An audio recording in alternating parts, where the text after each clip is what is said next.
बिस्मिल्लाहिर्रहमानिर्रहीम। This is Shamsul. आज हमारा physics first chapter number 4 work and energy का जो टॉपिक है वो है काइनेटिक एनर्जी। काइनेटिक एनर्जी को डिस्कस करेंगे। सबसे पहले what is kinetic energy? So energy due to motion of an object.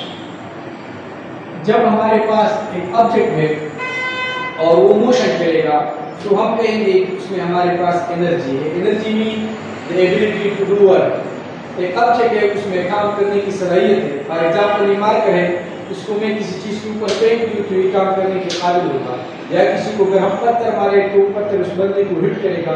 तो ड्यू टू मोशन उस पत्थर वो पत्थर जा रहा था, उसमें काम करने की सलाहियत थी, तो उसको हम कहेंगे कि उस पत्थर में एनर्जी है। सही है। एक ऑब्जेक्ट को हम ऊपर से नीचे की तरफ फेंक दे तो जिसकी जमीन को हिट करेगा उसमें काम करने की सलाहियत होगी, तो हम कहेंगे कि उसमें एनर्जी है। इस चैप्टर में एक पोटेंशियल और एक काइनेटिक एनर्जी हम डिस्कस करेंगे। तो पहले हमारे पास है काइनेटिक एनर्जी। काइनेटिक एनर्जी हमारे पास क्या है? Energy due to motion of an object. Equation हमारे पास काइनेटिक एनर्जी का क्या है? इक्वेशन हमारे पास है kinetic energy is equal to half mv square. यहाँ पर जो k है दिस इज काइनेटिक एनर्जी, यहाँ पर जो m है this is mass of an object, और यहाँ पर जो v है दिस इज कॉल्ड वेलोसिटी। एक ऑब्जेक्ट का कितना मास है और ये कितनी वेलोसिटी से जा रहा है, अगर हमें ये पता हो तो हम उसकी काइनेटिक एनर्जी को है इजीली फाइंड कर सकते हैं। यहाँ पर फॉर एग्जांपल 1 किलोग्राम ऑब्जेक्ट है हमारे पास और this is moving with 10 metre per second, तो काइनेटिक एनर्जी क्या हो जाएगी? काइनेटिक एनर्जी हमारे पास हो जाएगी हाफ mv स्क्वायर। फार्मूले में वैल्यूज लिखते हैं। मास हमारे पास है 1, वेलोसिटी हमारे पास है 10 square, 10 10s are 100, 100 divided by 2 is equal to 50 joule. तो इस ऑब्जेक्ट में हमारे पास काइनेटिक एनर्जी हो गई 50। अब यहाँ पर इसका नेचर देख ले, ये स्केलर है कि वेक्टर, ये हमारे पास है scalar. Scalar mean which is no direction, जिसका डायरेक्शन हमारे पास नहीं है। अब एमसीक्यूज में आता है या पेपर में यूनिफॉर्म सर्कुलर मोशन है हमारे पास, यूनिफॉर्म सर्कुलर मोशन है तो कौन सा चीज चेंज नहीं होगा? याद रखिए कि मास चेंज नहीं होगा, mass remains constant. Constant term हमारे पास क्या है? एक सर्कुलर मोशन में मास हमारे पास चेंज नहीं होगा। इसके अलावा आप लोग देख रहे हैं कि ऑब्जेक्ट का स्पीड भी कांस्टेंट है, बिकॉज़ यूनिफॉर्म मोशन है तो स्पीड भी हमारे पास चेंज नहीं हुआ। वेलोसिटी वेक्टर क्वांटिटी है, हर पॉइंट पर वेलोसिटी का डायरेक्शन हमारे पास चेंज होगा, तो हम भी कहते हैं कि वेलोसिटी हमारे पास इस साइड पर वेक्टर लिखिए, वेलोसिटी हमारे पास क्या है? वेक्टर। मोमेंटम भी वेक्टर है और मोमेंटम और वेलोसिटी का डायरेक्शन हमारे पास सेम होता है। सो अगर वेलोसिटी की डायरेक्शन चेंज हो रही है तो हम कहेंगे मोमेंटम भी चेंज होगा। लेकिन जो काइनेटिक एनर्जी है it depends upon magnitude of velocity. Kinetic energy हमारे पास चेंज नहीं होगा। अगर ये वेलोसिटी हमारे पास 10 मीटर पर सेकंड है और मास 1 kg इस तरह हम पर पॉइंट है, तो हर एक पॉइंट पर हमारे पास पोटेंशियल एनर्जी क्या होगी? हर एक पॉइंट पर पोटेंशियल एनर्जी हमारे पास 50 होगी। सो यूनिफॉर्म सर्कुलर मोशन हो या non uniform circular motion, kinetic energy change नहीं होगी। हाँ, अलबत्ता नॉन यूनिफॉर्म में स्पीड चेंज होगा तो तब हमारे पास चेंज होगा। इसको हम चित्र नंबर 5 में डिस्कस करेंगे। दूसरी बात, अगर ये हमारे पास एक मास है, अगर ये राइट में जा रही है और सेम वेलोसिटी से लेफ्ट में जा रही है, वेलोसिटी वेक्टर है, तो यहाँ पर देखते हैं कि इसकी जो काइनेटिक एनर्जी ऑब्जेक्ट फर्स्ट होगी और सेकंड ऑब्जेक्ट की, दोनों की काइनेटिक एनर्जी हमारे पास सेम होगी। सिंपली याद रखिए कि kinetic energy do not require direction. Kinetic energy को डायरेक्शन की जरूरत हमारे पास नहीं है। डायमेंशन हमारे पास काइनेटिक एनर्जी का क्या होगा? फार्मूला है हाफ mv स्क्वायर, तो हाफ इसका डायमेंशन नहीं है, मास का डायमेंशन है kg, वेलोसिटी हमारे पास है मीटर पर सेकंड। अब यहाँ पर डायमेंशन को देख ले, मास का किलोग्राम हमारे पास मास का यूनिट है, सो मास मीटर लेंथ का यूनिट है और इस पर स्क्वायर है, सेकंड टाइम का यूनिट है इस पर स्क्वायर है, इसको हम देख ले ml2t-2। याद रखिए कि ये ml2t-2 हमारे पास ml2t-2 is dimension of kinetic energy, it is also dimension of potential energy। it will be dimension of order, it will be dimension of torque. सही, तो ये सब चीज का डायमेंशन है, काइनेटिक एनर्जी का डायमेंशन m/t-2। यूनिट हमारे पास क्या होगा, ऐसा यूनिट में हमारे पास एनर्जी का यूनिट जूल है, इसका यूनिट जूल है। इसके अलावा ERG भी हमारे पास इसका यूनिट है, 1 joule is equal to 10 to the power 7 ERG।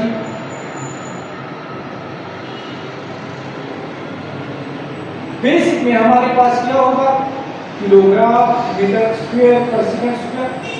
ये अगर हम CGS के लिए gram centimetre square per second square, ये भी काइनेटिक एनर्जी का यूनिट है।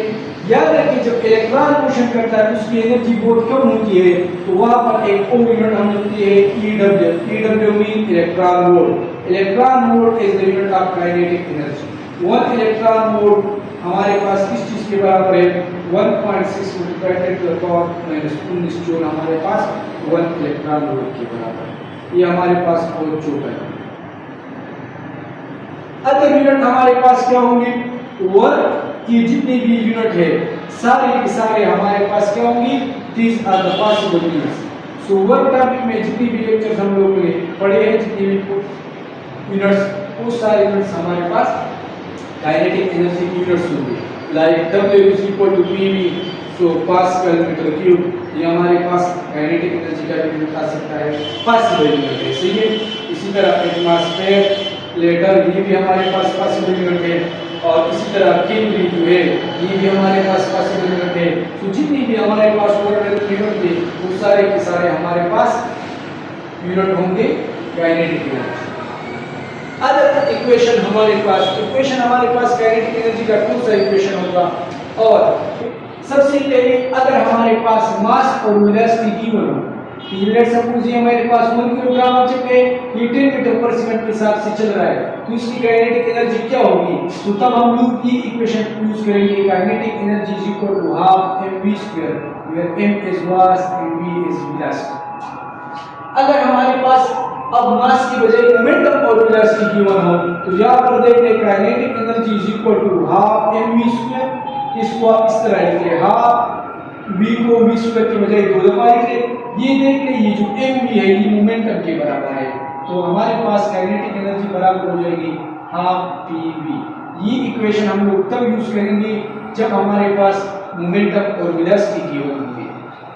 अगर मोमेंटम और मास गिवन है तो यहाँ पर देखते kinetic energy is equal to half mv²।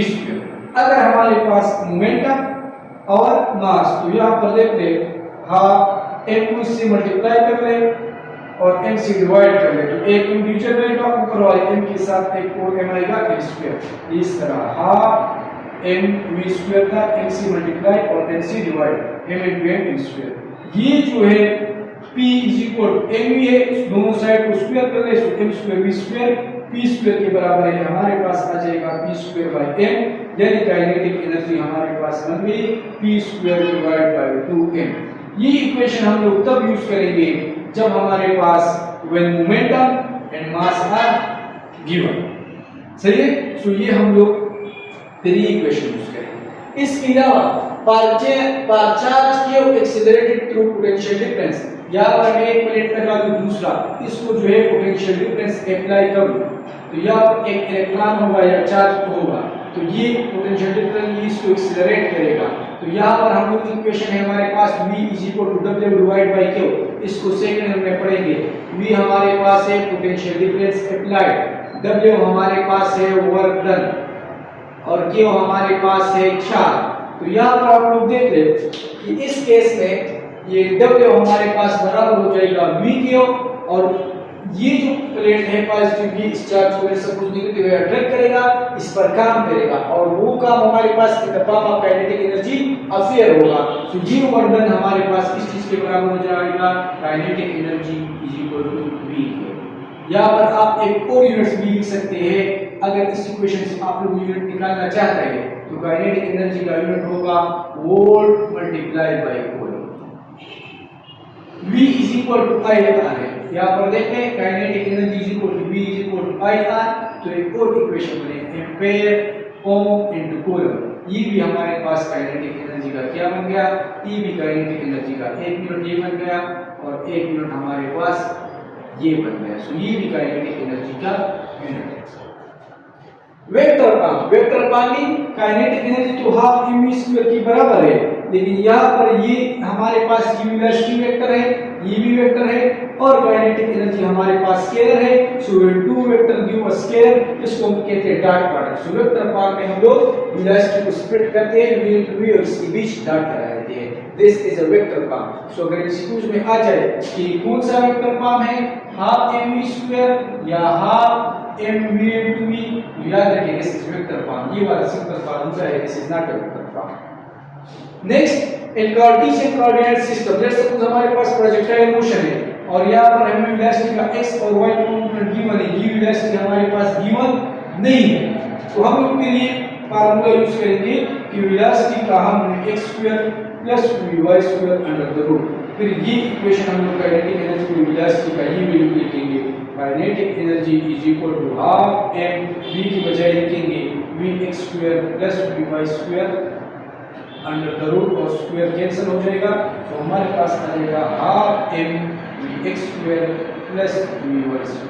ये हमारे पास काइनेटिक एनर्जी का एक और फॉर्म हमारे पास आ जाएगा। चैप्टर नंबर 7 में हम लोग काइनेटिक एनर्जी अब सिंपल हमारे क्वेश्चन पढ़ेंगे और इसमें हमारे पास क्या है, उसमें हम लोग कहते हैं kinetic energy is equal to half के a² - x²।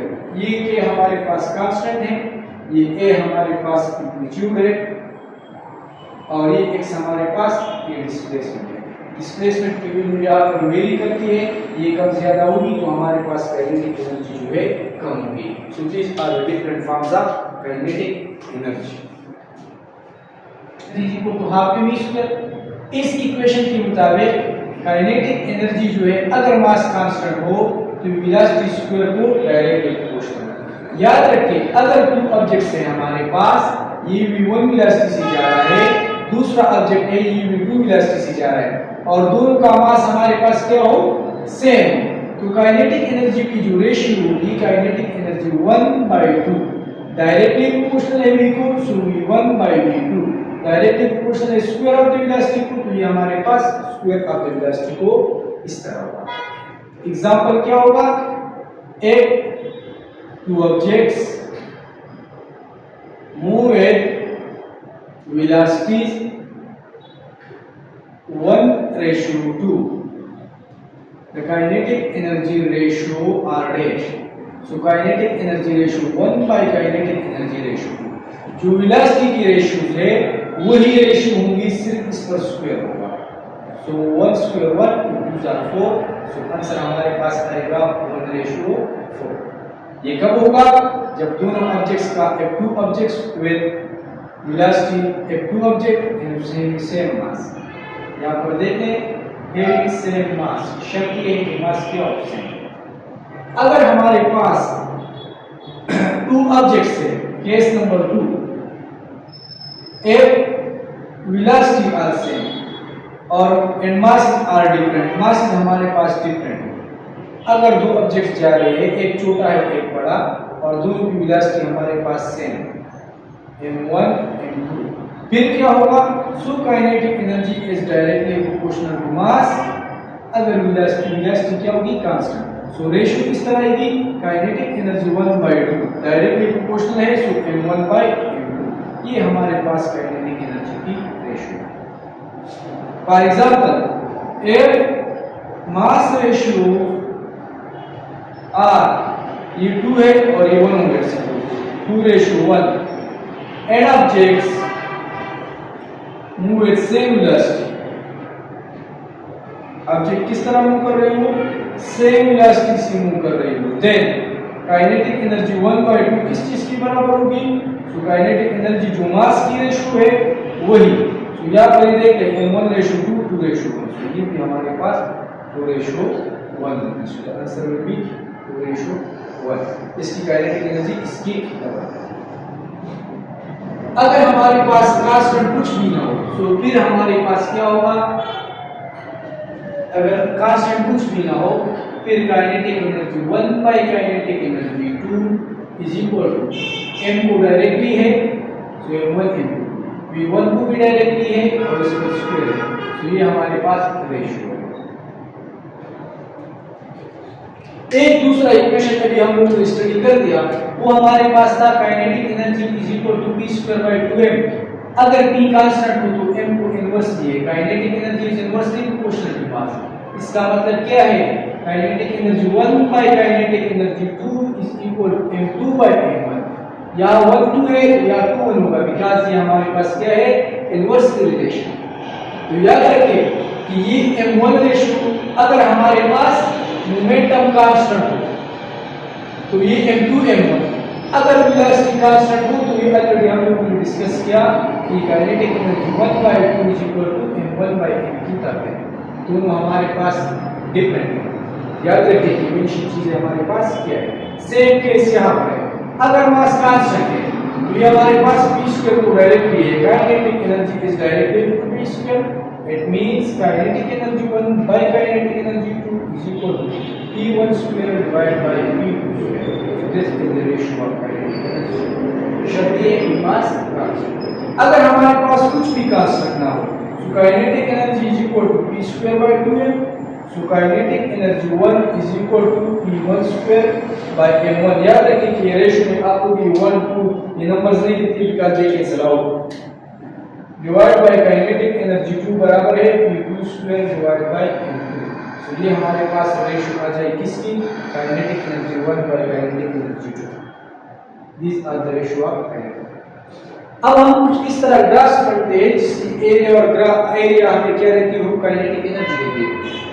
अब फॉर एग्जांपल हम क्या करते हैं, एक ऑब्जेक्ट पर फोर्स अप्लाई करते हैं, उसमें वर्डन होगा और वो वर्डन हमारे पास in the form of kinetic energy appear होगा। एक ऑब्जेक्ट को हम फोर्स लगा के वर्डन करेंगे तो वो वर्डन हमारे पास in the form of kinetic energy appear होगा।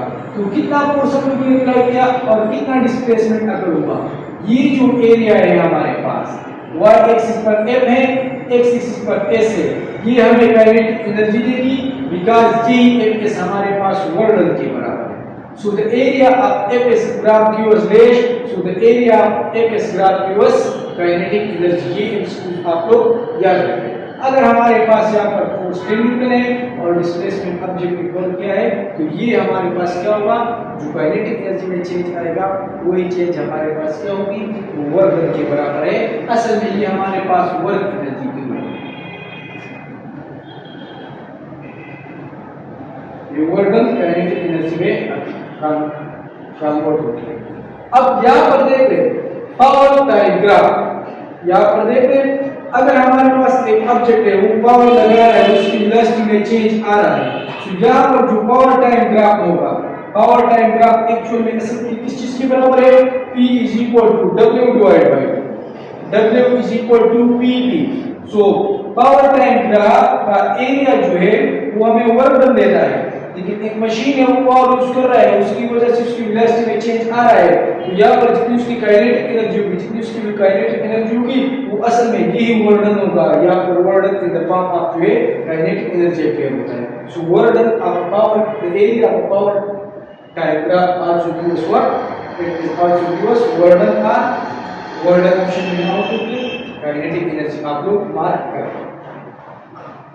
अब यहाँ पर आप लोग देख लें कि लेट सपोज हमारे पास पीवी ग्राफ, पीवी मीन यहाँ पर भी हमारे पास मोमेंटम है, तो यहाँ पर हमारे पास P इक्वल टू mv है, m कांस्टेंट है, जो ग्राफ होगा ये हमारे पास ओरिजिन से यहाँ पर हमारे पास होगा। अब यहाँ पर पीवी ग्राफ में जो एरिया बन रही है, यहाँ पर हमारे पास ट्रायंगल बनेगा। सो यहाँ पर एरिया जो ट्रायंगल का है, या ये एरिया बराबर में ट्रायंगल है, सो हाफ y एक्सिस पर p है, x एक्सिस पर v है, तो p किस चीज के बराबर है, p हमारे पास बराबर है mv into v is equal to half mv square.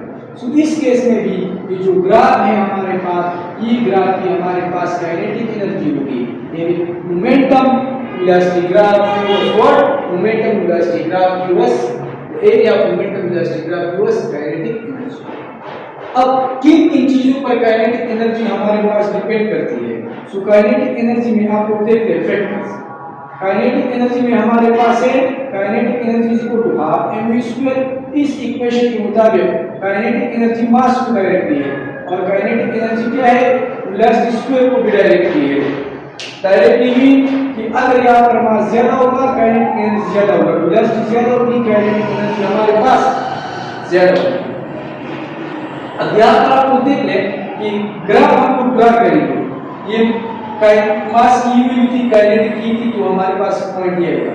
मास की वैल्यू हम डबल करते हैं, काइनेटिक एनर्जी हमारे पास डबल होगी। मास की 3 टाइम्स ज्यादा करते हैं, काइनेटिक एनर्जी की 3 टाइम्स ज्यादा होगी। तो यहाँ पर ये दो हमारे पास डायरेक्टली प्रोपोर्शनल है।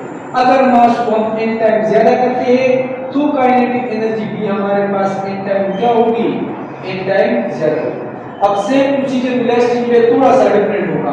Kinetic energy directly proportional to v square, अगर v को हम n टाइम ज्यादा करते हैं, यहाँ पर n आएगा n पर स्क्वायर, तो काइनेटिक एनर्जी हमारे पास n स्क्वायर टाइम ज्यादा होगी।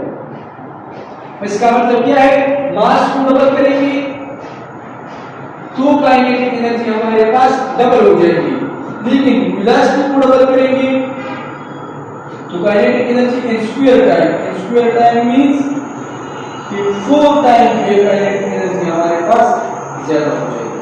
अब यहाँ पर वेलोसिटी थी, काइनेटिक एनर्जी हमारे पास है, वेलोसिटी हमारे पास 2 टाइम्स, काइनेटिक एनर्जी 2 3 4 हमारे पास यहाँ पर है, ये 3 टाइम्स ये हमारे पास नहीं, तो ग्राफ हमारे पास इस तरह है और यहाँ पर हमारे पास straight line square by 2m। अब यहाँ पर आप देखते हैं पहले रिलेशन को कि मोमेंटम को हम ज्यादा करते हैं, kinetic energy is directly proportional to momentum.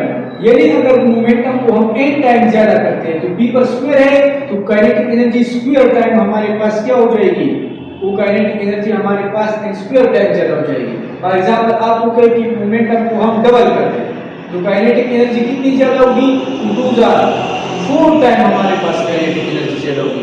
So momentum अगर 3 टाइम ज्यादा होगा तो काइनेटिक एनर्जी हमारे पास 9 टाइम ज्यादा होगा। अगर ये 4 टाइम ज्यादा होगा 4 तो काइनेटिक एनर्जी हमारे पास 16 टाइम ज्यादा होगी।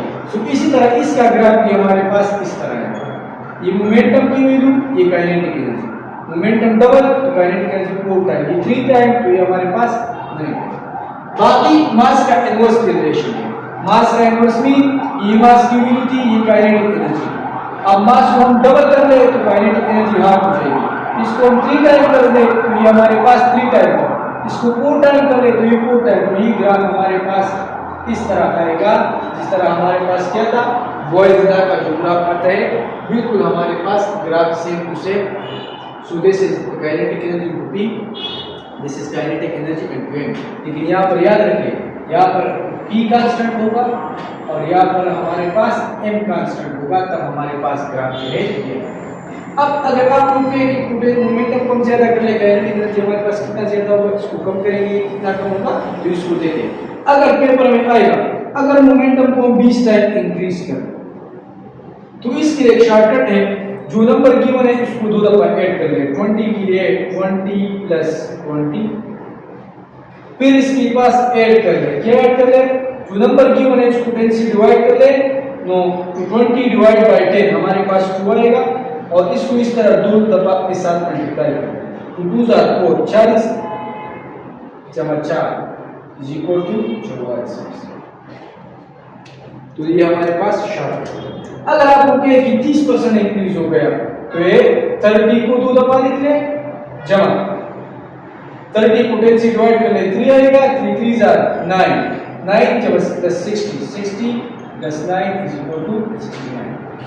अगर आपको कहे कि 100% इंक्रीज हो गया तो 100 के फिर 100 प्लस 100 प्लस 100 को 10 से डिवाइड कर ले, 10 10 100 100 प्लस 100 प्लस 100 तो हमारे पास आ गया 300% इंक्रीज। तो ये इंक्रीज किस चीज में, ये काइनेटिक है। अब डिक्रीज के लिए अगर आपको कहे कि 20% डिक्रीज कर ले तो डिक्रीज के लिए सेम शॉर्टकट है, बट इसको माइनस कर ले, प्लस पर इंक्रीज माइनस पर डिक्रीज। लेट्स सपोज आपको कहे कि 20% डिक्रीज हो गया तो 20 प्लस 20 और फिर 20 बाय 10 2 2 4 और ये माइनस करें, 40 माइनस 4 36%। इसी तरह 30 के लिए 30 प्लस 30 30 को 10 से डिवाइड कर ले 3 3 3 जा 9 60 माइनस 9 51%। अब याद रखिए कि मोमेंटम 20% इंक्रीज होगा तो ये 44% इंक्रीज होगा, लेकिन अगर हम 20% डिक्रीज करेंगे तो 44% डिक्रीज नहीं होगा, फिर हमारे पास जो है 36% डिक्रीज होगा। सो ये हमारे पास इंक्रीज डिक्रीज किया। अब अगर हम मोमेंटम के बजाय काइनेटिक एनर्जी में परसेंटेज क्यों हो, आपको कहे कि काइनेटिक एनर्जी हमारे पास 44% इंक्रीज हो गई है तो मोमेंटम कितना इंक्रीज हुआ है, ऑप्शन में 20 30 40 गिवन होंगी, तो हर एक इस फॉर्मूले से सॉल्व कर ले, किस ऑप्शन से 44 आ जाए वो ऑप्शन सही है। इसके लिए शॉर्टकट है वो भी डिस्कस करते हैं, लेकिन ये इनवर्स मेथड सही है। आपको कहे कि मोमेंटम जो है हमारे पास 69 काइनेटिक एनर्जी 69% इंक्रीज हो गई है, मोमेंटम कितना इंक्रीज हुआ है, तो गिवन ऑप्शन में 30 गिवन होगा, 30 + 30 इनटू दिस शॉर्टकट से 69 आएगा, यानी 30 हमारे पास सही है। इसको रीअरेंज करेंगे p √2 अब अगर आप कहें कि काइनेटिक एनर्जी इंक्रीज हो गई तो मोमेंटम कितना इंक्रीज होगा, अगर ये वैल्यू गिवन होगी तो इसको देख ले 44% let suppose kinetic energy increase हो गई, तो ये हमें पता है कि 20 + 20 + 2 2 4 44%, आंसर 20 आना चाहिए। इसके लिए शॉर्टकट है, फार्मूले में 10 100 + n 100 + 44 144 - 100 144 से क्या आता है, √144 में 12 12 को 10 से मल्टीप्लाई करेंगे तो 120 120 - 100 = 20। 69 क्यों देखें 10 × 100 + 69 169 - 100 169 13 के बराबर, 13 × 10 130 - 100 = 30%। सही है। तो इस तरह आप लोग इसको देख रहे 10 300 के लिए 100 + 300 400 - 100 400 किस चीज के बराबर है, √400 = 20 20 × 10 = 200 और 200 - 100 = 100%। ये भी सही। ये हमारे पास किस चीज के लिए था, इंक्रीज।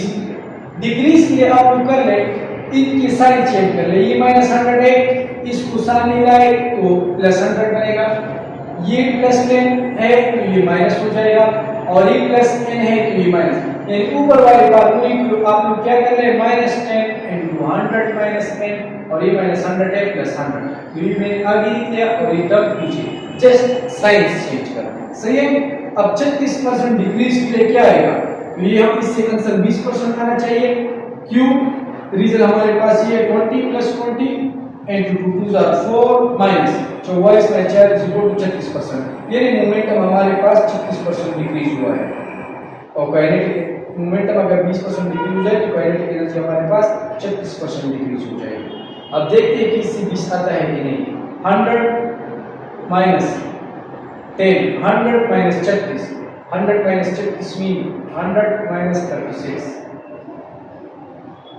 100 - 30 70 54 √54 या 64 8 8 = 64, हमारे पास 8 आएगा, 8 10 = 80 100 - 80 = 1। सही। इसी तरह बाकी को भी सॉल्व कर ले तो सेम टू सेम आंसर हमारे पास आएगा। So this was the end of kinetic energy. कोई भी क्वेश्चन हो तो आप लोग कमेंट सेक्शन में बता सकते हैं। सही है। इसके बाद हम लोग डिस्कस करेंगे पोटेंशियल। ठीक है।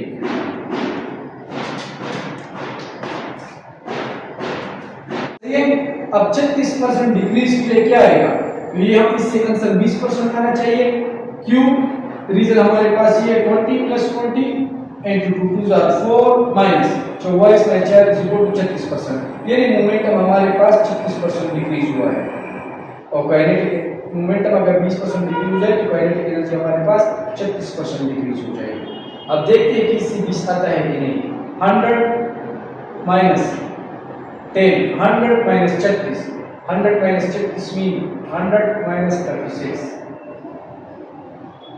100 - 30 70 54 √54 या 64 8 8 = 64, हमारे पास 8 आएगा, 8 10 = 80 100 - 80 = 1। सही है? इसी तरह बाकी को भी सॉल्व कर ले तो सेम आंसर हमारे पास आएगा। So this was the end of calculus. कोई भी क्वेश्चन हो तो आप लोग कमेंट सेक्शन में बता सकते हैं। सही है? इसके बाद हम लोग डिस्कस करेंगे पोटेंशियल। ठीक है।